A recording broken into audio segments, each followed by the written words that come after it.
I'm going to take things into the bedroom. Oh. Drew Barrymore recently said she could go years without sex. Easy. Easy. Yeah, easy. Easy. Yeah. Easy. Go on. Yeah, easy. Okay. I've done my time. I feel like, honestly, at a certain age, it just feels like it's a part of the package deal. Yeah. Right? So there's a lot of you there's a lot of us who you just oh, we're supposed to do this, right? Yeah. So we're doing this. And then you get older and you're like, oh, I guess sex isn't intimacy. Huh. And then you do that dance with that. And then, you're like, what do you mean? No, I like that because I'm thinking about it in my own relationship. Sex and intimacy are separate. Very different. We're very intimate. You know? But we haven't been having a lot of time. But I just feel like there's a certain part of you that can kind of grow out of the need for that if that's not necessarily built into your person. Some people are very sexual people, right? But some people are also just very affectionate people. I would say I'm more of an affectionate person than a sexual person at this point in my life. I'm going to tell you something. I'll tell you when I get real good and horny, guys.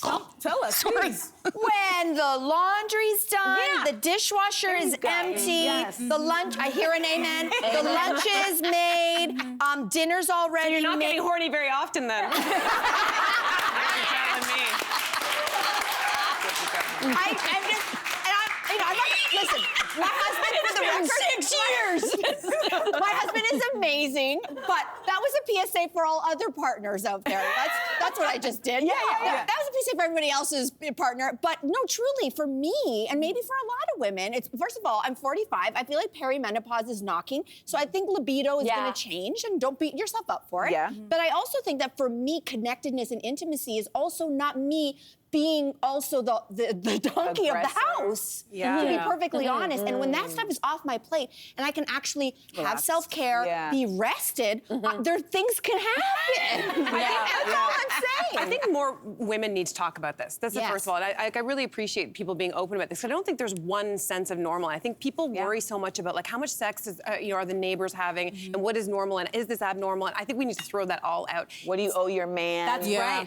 And that rhetoric needs to really be challenged and dumped out the door. I feel like, though, sex, if you're in a, first of all, with Drew Barrymore, she's single. And I was curious in this question, is she talking about just having sex on dates, or is she talking about having sex with herself? Because she may be having sex with herself on a regular basis. And that might be part of the reason why she's not bothering to have sex with partners. It might be going very well for her. You know, it's right. You just know where you're going, right? Easy cleanup. But I'll just say this,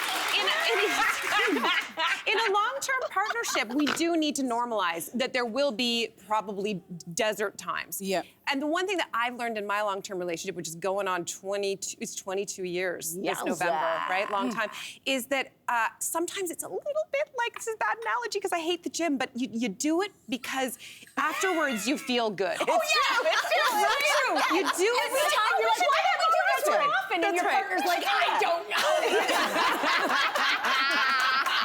That's all facts.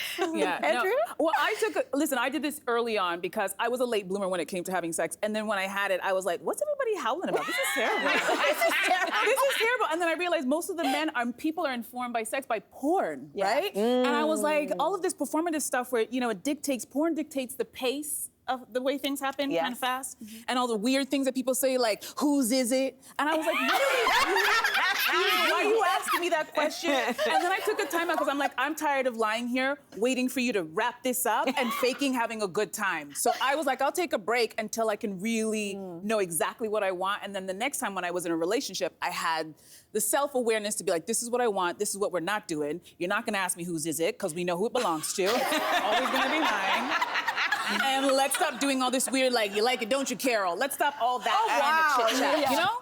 I wanted all of that to stop, and it took a maturity for me to do that, but I needed to take a break to kind of assess who I was and what I wanted, so that was my thing. So I'm here for the break. The break is good. Give a girl a break. Hey there, wasn't that great?